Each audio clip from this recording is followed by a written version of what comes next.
పరిశుద్ధుడైన తండ్రి అని పిలుచుకునే గొప్ప వాక్యాన్ని మీరు ఆశించాలనుకోనున్నారు. మీరు మా కొరకు రాయించిన జ్ఞాన గ్రంథంలో నుండి కొన్ని మాటలను మీ పిల్లలుగా ఈ భూమిపైకి వచ్చిన మనంతా కూడా ధ్యానించుండగా మీ పరిశుద్ధాత్మ సహాయం దయచేస్తారని నమ్ముతున్నాను. చెబుతున్న నాకును వింటున్న మీ పిల్లలందరికీ కూడా బైబిల్లో ఉన్న ప్రతి మాట కూడా మీరు రాయించిందే అని విని, మీరు రాయించిందే నమ్మి వాటి ప్రకారంగా మా జీవితాలను కట్టుకొని గొప్ప ధన్యత మీరు మాకు దయచేస్తారని ఈ ప్రార్థన మీ కుమారుడు మా రక్షకుడైన యేసుక్రీస్తు వారి పేరుగా అడుగుచున్నాను తండ్రి. ఆమేన్. ముందుగా క్రీస్తు సంఘానికి, సంఘ పెద్దలకు, సంఘస్థులకు, ఇక్కడికి వచ్చిన ప్రతి ఒక్కరికి కూడా క్రీస్తు పేరిట మా శుభాభివందనాలు. అదేవిధంగా వేదికని అలంకరించిన పెద్దలకు, ముఖ్య వాక్యోపదేశకులు, సంఘ కాపరి గారికి ప్రభు పేరుతో వందనాలు చెప్తున్నాను.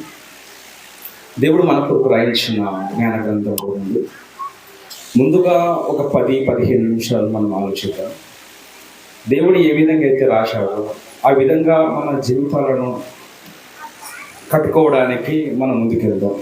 ముందుగా నిర్గమకాండం నుంచి ప్రారంభించుకుందాం. నిర్గమకాండము 18వ అధ్యాయము 1వ వచనం పిల్లలు చదవగలిగిన వారు ఎవరైనా ఉంటే చదువు నాకు సహాయం చేయండి. దేవుడు మోషేకును తన ప్రజలైన ఇశ్రాయేలీలకు చేసినదంతయు యెహోవా ఇశ్రాయేలీలను ఐగుప్తు నుండి వెలుపలికి రప్పించిన సంగతియు అంటున్నాడు. ఇక్కడ నిర్గమకాండంలో ఇశ్రాయేలీల గురించి చెబుతూ ఇశ్రాయేలీలకు దేవుడు యెహోవా అని ఈ వచనంలో మనం చూస్తూ ఉన్నాం. అదేవిధంగా మరొక వచనాన్ని చూద్దాం. అదే నిర్గమకాండము 19వ అధ్యాయము 6వ వచనం. మీరు నాకు యాజక రూపమైన రాజ్యముగాను పరిశుద్ధ జనముగాను ఉందురాని చెప్పుము, నీవు ఇశ్రాయేలులతో పలకవలసిన మాటలు ఇవే అని చెప్పగా అని దేవుడు రాయిస్తున్నాడు. ఈ 2 వచనాలలో సారాంశాన్ని మనం ఒకసారి గమనిస్తే అక్కడ దేవుడు ఒక జనాంగానికి తన మాటలు చెబుతున్నట్టుగా మనం చూస్తూ ఉన్నాం. ఆ జనాంగమే ఇశ్రాయేలీలు అని. నాటి కాలం నుండి నేటి కాలం వరకు కూడా ప్రతి మాట బైబిల్లో రాయబడిన ప్రతి మాట కూడా ఇశ్రాయేలీలకు జనాంగాలకు ఇశ్రాయేలీలకు అని రాయబడి ఉంటుంది పాత నిబంధనలు. ఈ 2 వచనాలలో మనం గమనించాల్సిన విషయం ఏమిటంటే దేవుడు ఇశ్రాయేలీలకు ఒక మాట చెబుతున్నాడు. దేవుడు మరలా ఇశ్రాయేలీలతో పలకమని కొన్ని మాటలు చెప్పాడు. అంటే దేవుడు ఇక్కడ ఇశ్రాయేలీలనే ఫోకస్ చేస్తున్నట్టుగా ఇశ్రాయేలీలకు మాత్రమే కొన్ని మాటలు చెబుతున్నట్టుగా మనం చూస్తూ ఉన్నాం. నిర్గమకాండము 24వ అధ్యాయము 4వ వచనంలో మోషే యెహోవా మాటలన్నిటినీ వ్రాసి ఉదయమందు లేచి ఆ కొండ దిగువను బలిపీఠము ఇశ్రాయేలు 12 గోత్రములు చెప్పున 12 స్తంభములు కట్టి ఇశ్రాయేలీలో యవనస్తులను పంపగా వారు దహన బలులు అర్పించిరని ఒక మాట ఉంది కదా. ఈ మాటలో కూడా మనం ఏం ఫోకస్ చేస్తున్నాడు దేవుడు అంటే ఇశ్రాయేలీలనే మాత్రమే ఫోకస్ చేస్తున్నట్టుగా ఉంది. అంటే ఇశ్రాయేలీల ద్వారా ఏది చెప్తున్నాడు, ఇశ్రాయేలీలకు మాత్రమే ఏది చెప్తున్నాడు, ఇశ్రాయేలీల ద్వారానే దేవుడు ఏదో మనకి ఇవ్వాలనుకుంటున్నాడు అనే విషయాన్ని మనం గమనిస్తూ ఉన్నాం ఈ మాటల్లో కూడా. మరొక వచనాన్ని చూద్దాము. రాజుల 2వ గ్రంథము 17వ అధ్యాయము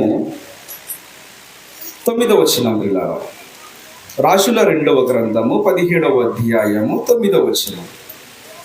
మరియు ఇశ్రాయేలు వారు తమ దేవుడైన యెహోవా విషయములో అని అంటున్నాడు ఇక్కడ. అంటే ఇక్కడ కూడా రాజుల 2వ గ్రంథంలోనికి వచ్చినప్పటికీ కూడా ఇశ్రాయేలీలనే ఫోకస్ చేస్తున్నట్టుగా ఉన్నాడు. ఇశ్రాయేలీల ద్వారానే ఇశ్రాయేలీలకు మాత్రమే దేవుడు చెబుతున్నాడు. ఇశ్రాయేలీలనే ఉంది బైబిల్లో కూడా.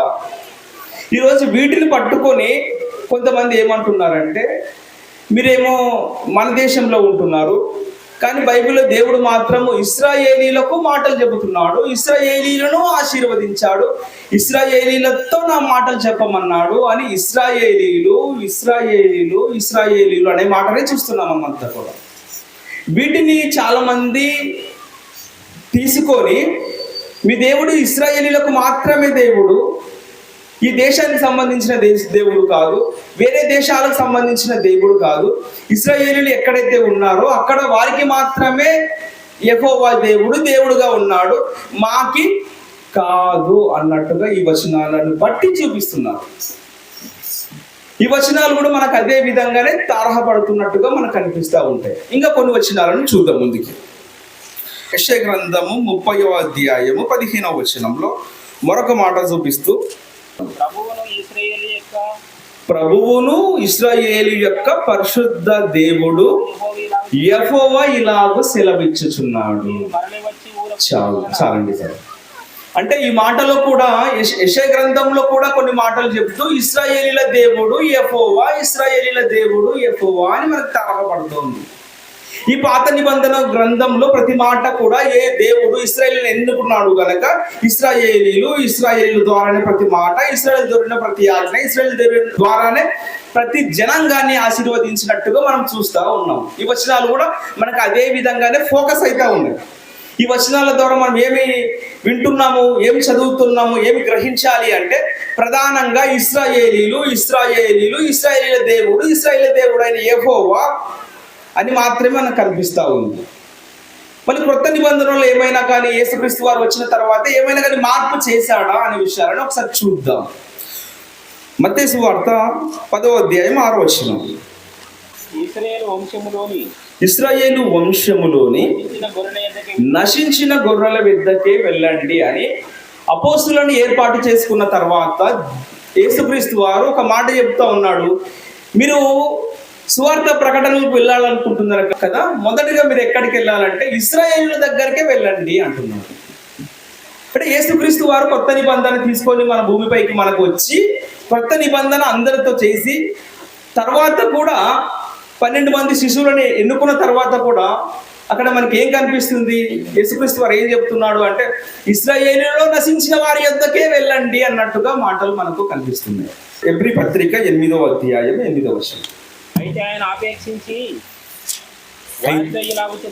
వారితో ఇలాగూ చెప్పుచున్నాడు, ప్రభు ఇట్లా నేను ఇదిగో ఒక కాలము వచ్చుచున్నది, అప్పుడు ఇశ్రాయేలు ఇంటి వారితోను ఇదో ఇంటి వారితోను నేను క్రొత్త నిబంధన చేయుదును అంటున్నాను. ఈ మాటల్లో కూడా మనకి ఏం కనిపిస్తుంది అంటే నేను క్రొత్త నిబంధన చేస్తాను, ఆ క్రొత్త నిబంధన కూడా ఎవరితో చేస్తాను అంటే ఇశ్రాయేలు జనాంగాలతో, ఇశ్రాయేలు ఇంటి వారితో మాత్రమే నేను చేస్తాను అన్నట్టుగా ఈ వచనాలు తరహపడుతున్నాయి. చాలా మంది మన ముందు ఉండి, మన ప్రక్కన ఉండి, మనతో ఉండి చాలా మంది ఇదే మాటలు మనకు ఫోకస్ చేస్తూ ఇశ్రాయేలీల దేవుడిని మీరెందుకు ఆచరిస్తున్నాడు, ఇశ్రాయేలీల దేవుడిని మీరెందుకు నమ్ముకుంటున్నారు అనే మాట చెప్తున్నాడు. క్రొత్త నిబంధనలో కూడా యేసుక్రీస్తు వారు వచ్చాడు, సర్వమానవాళి కోసం తన ప్రాణాన్ని అర్పించాడు అని మనం చెబుతున్నప్పటికీ కూడా కొన్ని వచనాలను చూపిస్తూ వారు మనకి ఏం చెప్తున్నారు అంటే ఇశ్రాయేలీల దేవుడు ఇశ్రాయేలీలతో కొత్త నిబంధన చేస్తాను అంటున్నాడు. ఇవే మాటలను చూపించి చాలా మంది ఇశ్రాయేలు దేవుని మీరెందుకు నమ్ముకున్నారు, ఇశ్రాయేలు దేవుని మీరెందుకు ఆచరిస్తున్నారు అని ఇవే మాటలు చూపించి మనల్ని అయోమయంలో పడేస్తూ ఉన్నారు. వీటిని బట్టి చూస్తే మనకు కూడా అదే విధంగా కనిపిస్తూ ఉంది. ఇశ్రాయేలు దేవుని మనం ఎందుకు ఆచరించాలని మనకు మతోన్మాదులు వేసిన ఒక మాట నిజమే కదా అన్నట్టుగా మనకు కూడా తారహపడుతుంది. నిజమే కదా అన్నట్టుగానే బైబిల్లో ఉండే వచనాలను మనకు చూపిస్తూ ఉన్నారు. ఇది నిజమేనా? ఇశ్రాయేలుని మాత్రమే దేవుడు ఆశీర్వదించాడా? ఇశ్రాయేలు మాత్రమే దేవుడు దీవించాడా? ఇశ్రాయేలులో మాత్రమే దేవుడు ఎన్నుకున్నాడా? ఇశ్రాయేలు కోసం మాత్రమే యేసుక్రీస్తు వారు ప్రాణం పెట్టాడా అని ఒకవేళ ఆలోచిస్తే ఈ మాటలను చూపించిన మతోన్మాదులు లేదా బైబిల్ గిట్టని వారు అదే మాటల్ని మనకు చూపిస్తూ నిజమే కదా అన్నట్టుగా మనతో చూపిస్తున్నట్టుగా ఉంది.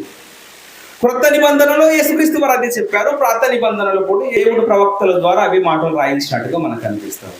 దీన్ని బట్టి మనం ఏం చేద్దాం అని ఒకవేళ మనల్ని మనం ప్రశ్నించుకుంటే నిజమే కదా, మనది కాదు అన్నట్టుగా మనకు అనిపిస్తుంది. మరి దేవుడు ఇదే మాటల్ని రాయించాడా? ప్రపంచ మానవాళిని ఎవరిని కూడా తాను ఎన్నుకోలేదా? ప్రపంచ మానవాళి కోసం తను ప్రాణం పెట్టలేదా అనే విషయాలను చూద్దాం. కీర్తనల గ్రంథము 47వ అధ్యాయము 1వ వచనం. సర్వజనులారా చప్పట్లు కొట్టుడి అంటున్నాడు ఇక మాట. ఈ మాటలో మనం ఒకటి గమనించాలి. సర్వజనులారా చప్పట్లు కొట్టుడి అంటున్నాడు. సర్వజనులు అంటే ఇశ్రాయేలులు మాత్రమే కాదు. సర్వజనులు అంటే ఈ భూమి పైన విస్తరించిన ప్రతి జనాంగానికి మాట చెప్తా ఉన్నాడు. చప్పట్లు కొట్టుడి అంటున్నాడు. కంటిన్యూ. బూరధ్వనితో దేవుని గూర్చిన ఆర్భాటము చేయుడి. యెహోవా మహోన్నతుడు, భయంకరుడు, ఆయన సర్వభూమికి మహారాజై ఉన్నాడు అంటున్నాడు. ఒకవేళ ఇశ్రాయేలులకు మాత్రమే దేవుడు, మనకు కాదు అని మనకి ఏవైతే ప్రశ్నలు సంధిస్తున్నారో వాటిని బట్టి మన విశ్వాసాన్ని కోల్పోకూడదు అని దేవుడు ఇదే మాటలు రాయిస్తూ దేవుడు సర్వభూమికి రాజై ఉన్నాడంట. సర్వజనులు ఏం చేయాలి? చప్పట్లు కొట్టుడి అంటున్నాడు. దీనిని బట్టి చూస్తే దేవుడు ఒక జనాంగాన్ని మాత్రమే ఎన్నుకోలేదు. ఆ జనాంగం ద్వారా మనమంతా కూడా ఆశీర్వదించబడ్డాము. ఆ జనాంగం ద్వారా మనమంతా కూడా ఈ భూమిపైకి వచ్చాము. వారు ఏ విధంగా అయితే ఆశీర్వదించబడ్డారో మనం అదే విధంగా ఆశీర్వదించబడ్డాము అన్నట్టుగానే ఈ మాటలు మనం చూపిస్తూ ఉన్నాయి. 47వ అధ్యాయము కీర్తన గ్రంథము 7వ వచనం పిల్లలు. దేవుడు సర్వభూమికి రాజై ఉన్నాడు. దేవుడు సర్వభూమికి రాజై ఉన్నాడు. మరొక మాట చూపిస్తున్నాడు. దేవుడు ఇశ్రాయేలులకు మాత్రమే రాజు కాదు, సర్వభూమికి రాజై ఉన్నాడు. తర్వాత 8వ వచనం. దేవుడు అన్య జనులకు కూడా రాజై ఉన్నాడు. ఒకవేళ ఆశీర్వదించబడిన జనాంగాలకు దేవుడు మాత్రమే రాజు అనుకుంటే, దేవుడు అన్య జనాంగాలకు కూడా రాజై ఉన్నాడు. దేవుడు అన్య జనులకు కూడా దేవుడై ఉన్నాడు. మనకు చూపించిన మాటలు, వాటిని బట్టి మనం మన విశ్వాసాన్ని కోల్పోకూడదని దేవుడు ఈ మాటలు కూడా రాయించాడు. దేవుడు సర్వజనులారా చప్పట్లు కొట్టుడి. దేవుడు సర్వజనులకు రాజై ఉన్నాడు. దేవుడు అన్ని జనులకు కూడా రాజై ఉన్నాడు అని చెప్తా ఉన్నాడు. సర్వజనులారా ఆలకించుడి. సర్వజనులు అంటే ఇశ్రాయేలీలు ఉన్నారు, యూదులు ఉన్నారు, దేవుని నమ్మిన వారు ఉన్నారు, దేవుని నమ్మని వారు కూడా ఉన్నారు, అన్ని జనులు కూడా ఉన్నారు. సర్వజనులారా ఆలకించుడి. సామాన్యులేమి, సామంతులేమి, ధనికులేమి, దరిద్రులేమి, లోక నివాసులారా మీరందరూ ఏకంగా కూడి చెవియగూడి అంటున్నాడు. దేవుడు ఒక మాట చూపిస్తూ ఉన్నాడు. ఒకవేళ మీరు ఇశ్రాయేలుకు మాత్రమే దేవుడు అని మనకి ఏవైతే ప్రశ్న వేశాడో ఆ ప్రశ్నను బట్టి మన విశ్వాసాన్ని కోల్పోకూడదు అనే అదే దేవుడు ఈ మాట కూడా రాయిస్తున్నాడు. సర్వజనులకు నేను దేవుడై ఉన్నాను. సర్వజనులారా చప్పట్లు కొట్టుడి. సర్వజనులారా నా దగ్గరికి రండి. సర్వజనులారా నేనే మీకు రక్షణను కలగజేస్తాను అంటున్నాడు. 65వ కీర్తన 2వ వచనం. ప్రార్థన ఆలకించువాడా, సర్వ శరీరులు నీ యొద్దకు వచ్చెదరు. సర్వ శరీరులు, ఆదాము మొదలుకొని నేటి వరకు మరణించిన ప్రతి ఒక్కరు కూడా సర్వ శరీరులుగా ఉంటే ఆ సర్వ శరీరులు నీ యొద్దకు వస్తారని చెప్తున్నారు. ఇశ్రాయేలును మాత్రమే దేవుడు ప్రేమించలేదు. ఇశ్రాయేలుకు మాత్రమే దేవుడు కాదు, యెహోవా సర్వజనులను ప్రేమించాడు. యెహోవా దగ్గరికి సర్వ శరీరులు రావలసిన వారే అని ఈ మాటలు మనకు సెలవిచ్చుచున్నారు. 66వ కీర్తన 1వ వచనం. సర్వలోక నివాసులారా దేవుని గూర్చి సంతోష గీతము పాడుడి. ఇంతకుముందు చూసాము ఇశ్రాయేలీయులు చూసాము. ఇప్పుడు చెప్తూ సర్వ నివాసులారా, సర్వలోకనస్తులారా, సర్వజనులారా దేవుని ఉత్సాహించుడి, దేవునికి చప్పట్లు కొట్టండి, దేవుని కీర్తించండి అని మాట చూపిస్తూ ఉన్నారు. ఇవంతా కూడా 96వ కీర్తన 1వ వచనం. యెహోవా మీద క్రొత్త కీర్తన పాడుడి. సర్వభూజనులారా యెహోవా మీద పాడుడి. ఇశ్రాయేలీయులారా యెహోవా మీద పాడుడని రాయలేదు అక్కడ. సర్వభూజనులారా యెహోవా మీద పాడుడి. సర్వజనులారా యెహోవా మీద క్రొత్త కీర్తన పాడుడి అంటున్నాడు. సర్వభూజనులను దేవుడు ఈ భూమిపైకి పెట్టాడు. సర్వభూజనులను ఇశ్రాయేలీయుల ద్వారానే ఆశీర్వదించారు అన్నట్టుగా మనకు అనిపిస్తుంది. మరి ఆ మాటలు ఎందుకు రాయించాడు? వారి ద్వారా స్వాస్థ్యం వచ్చింది, వారి ద్వారా ఆశీర్వాదం వచ్చింది, వారి ద్వారా ప్రపంచ మానవాళికి దేవుని పరిచయం చేశారు కనుక మొదట ఇశ్రాయేలీయులు అని చెప్పారు. తర్వాత అదే మాటలు చూస్తే ఇశ్రాయేలులను మాత్రమే కాదు నేను అన్ని జనులను ప్రేమించాడు, ఇశ్రాయేలులను మాత్రమే కాదు నేను సర్వజనులను నా యుద్ధకు రండి అని పిలుస్తున్నాను అని చెబుతున్నాడు దేవుడు. ఇవన్నీ పాత నిబంధనలో వచనాలు కదా. క్రొత్త నిబంధనలో యేసుక్రీస్తు వారి భూమిపైకి వచ్చినప్పుడు కూడా మీరేమన్నారు? నశించుతున్న గొర్రెల యుద్ధకే వెళ్ళండి, వారు ఎవరై ఉండాలా? ఇశ్రాయేలులై ఉండాలా అన్నాడు. మళ్ళీ క్రొత్త నిబంధనలు ఏమైనా చేంజ్ అయిందా? కొత్త నిబంధనలు ఏమైనా మార్చాడా అని చూసి ముగించుకుందాం. గలతీయులకు రాసిన పత్రిక 3వ అధ్యాయం 28వ వచనం. ఇందులో యూదుడని గ్రీసు దేశస్థుడని లేదు, ఇందులో యూదుడని గ్రీసు దేశస్థుడని లేదు, దాసుడని లేదు, స్వతంత్రుడని లేదు, పురుషుడని లేదు, స్త్రీ అని లేదు, యేసుక్రీస్తునందు మీరు అందరూ ఏకం. అదే యేసుక్రీస్తు వారు నశించిన గొర్రెల దగ్గరికి, ఇశ్రాయేలు దగ్గరికి వెళ్ళమన్నాడు. ఇక్కడ చూస్తే మీరందరూ సమానం. ఒకవేళ మీరు పురుషులు అనుకుంటారా, పురుషులు కూడా ఈక్వల్ స్త్రీలతో. ఎవ్వరు లేదు. క్రీస్తు ద్వారా మీరంతా కూడా గ్రీసు దేశస్థుడని లేదు, యూదుడని లేదు, ఎవ్వరు లేదు. మీరందరూ కూడా యేసు ప్రభువునందు ఏకంగా ఉన్నారు, ఏకంగా ఉన్నారు, ఏకంగా ఉన్నారు అంటున్నారు. వాళ్ళు ఆ మాట ఎందుకన్నాడు? అప్పుడు ప్రారంభంలో వారి దగ్గరికే సువార్త తీసుకెళ్ళాడు, వారి ద్వారానే సువార్త ప్రపంచానికి విస్తరించాలి కనుకనే వారి ద్వారా ప్రారంభమై ప్రతి ఒక్కరిని అనుకున్నాడు దేవుడు. చివరిగా కొలస్సీ పత్రిక 3వ అధ్యాయము 11వ వచనం. కొలస్సీలకు రాసిన పత్రిక అపోస్తలుడైన పౌలు గారు 3వ అధ్యాయము 11వ వచనం. ఇట్టి వారిలో గ్రీసు దేశస్థుడని లేదు, యూదుడని లేదు, ఏ భేదము లేదు, సున్నతి పొందుటనియు సున్నతి పొందకపోవుటనియు భేదము లేదు, పరదేశి అనియు సిది అనుడియు దాసుడనియు స్వతంత్రుడనియు లేదు, క్రీస్తే సర్వము అందరిలో ఉన్నవాడై ఉన్నాడు అని చెబుతున్నాడు. మనకు కొన్ని మాటలు చూపించి మన విశ్వాసాన్ని చెరుపుకోకుండా దేవుడు ఆ మాటలు రాయిస్తే ఆ మాటల ద్వారానే, ఆ మాటలు రాయబడిన బైబిల్లోనే ప్రతి మాట రాయిస్తూ సర్వజనులారా నేను మీకు దేవుడనై ఉన్నాను, దేవుడు మాత్రమే కాదు సర్వజనులారా, దేశస్థులారా, దేశంలారా నేను మీకు రాజునై ఉన్నాను అంటున్నాడు.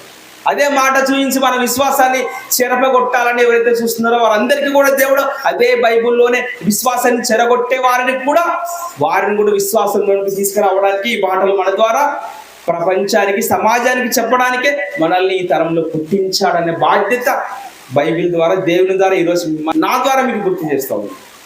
దేవుడు ఇశ్రాయేలును మాత్రమే ఎన్నుకున్నాడా అని అంటే ఇశ్రాయేలు ద్వారా ప్రపంచ మానవాళ్ళందరికీ కూడా విమోచన కలగజేశాడు. యేసుక్రీస్తు వారు సమాధి చేయబడ్డాడు, పునరుత్థానం తేడా అందరికీ దేవుడై వచ్చాడు.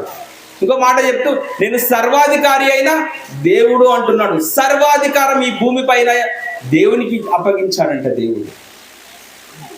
కాబట్టి ఇశ్రాయేలుకు మాత్రమే ఇశ్రాయేలు దగ్గరికి వెళ్ళండి అని మాత్రమే రాయబడిన అదే బైబిల్లోనే ఇశ్రాయేలు మాత్రమే కాదు సర్వమానవాళికి నేను రాజును, సర్వమానవాళికి నేను దేవుడు అని చెబుతున్నాను. ఈ మాటలు మనం అంతా కూడా ఈ మాటల ద్వారా విశ్వాసాన్ని గట్టిపరచుకోవడానికే ఈ ప్రయత్నం అంతా కూడా. నా మాటలు ముగిస్తున్నాను, కళ్ళు మూసుకుంది. పరిశుద్ధమైన తండ్రి, నన్ను మమ్మల్ని ప్రేమించి ఈ దినంలోనికి సజీవ లెక్కలోనికి తీసుకోవాల్సిన కోరుతున్నాను. మీ కుమారుని ప్రేమించి ఆ మధ్యలోకి రప్పించి ఆయనకు ముందుగా ప్రారంభ వాక్యం ద్వారా వినిపించినందుకు వందనాలు. ఈ మాటల ద్వారా మా విశ్వాసాలను చెరగొట్టుకోకుండా మీరు రాయించిన ప్రతి మాట కూడా పరలోకానికి మెట్టు అని మేము గమనించి వాటి ప్రకారంగా జీవితాలను కట్టుకునే గొప్ప ధన్యతను మీకు దయచేయండి. తర్వాత అన్నగారిని నిలబెట్టి ఆయన ద్వారా మీ మాటలు గొప్పగా విని వాటి ప్రకారంగా మా జీవితాలు కట్టుకునే గొప్ప ధన్యతలు మీకు మాకు ఇస్తారని నమ్ముతారు. ఈ ప్రార్థన మీ కుమారుడు మా రక్షకుడైన యేసుక్రీస్తు వారి పేరిట ప్రార్థించున్నాము. ఆమేన్. అందరికీ వందనాలు.